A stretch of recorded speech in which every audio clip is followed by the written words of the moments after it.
kuna mambo ambayo sisi kama viongozi wa Pokot tungependa kulani, na tungependa kulani in the strongest terms possible.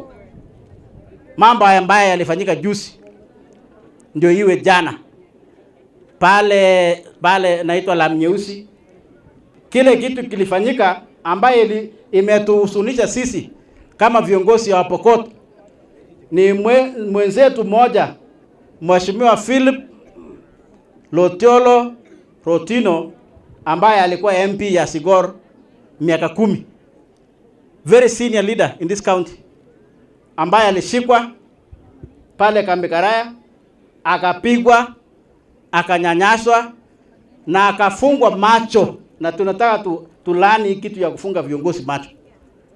Alishikwa akafungwa macho na alitaka kupelekwa kule Turkana ama Lodwar. Mheshimiwa Rotino alikuwa anaenda kuangalia maslahi ama haki ya Wapokot wenye wanachimba migoldi pale Kambi Karaya.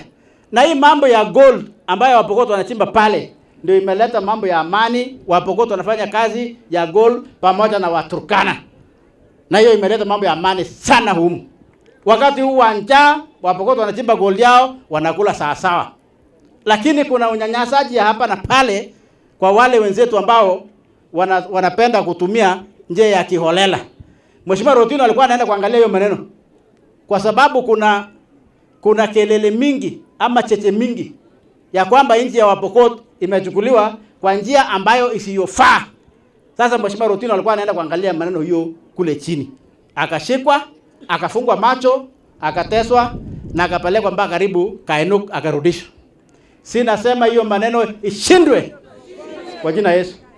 Mimi kama naibu gavana nikiwakilisha gavana, tunasema Waziri Murkomen kuja chunguza, uhakishe wale waliumiza Mheshimiwa Rotino, watu wachukuliwe hatua.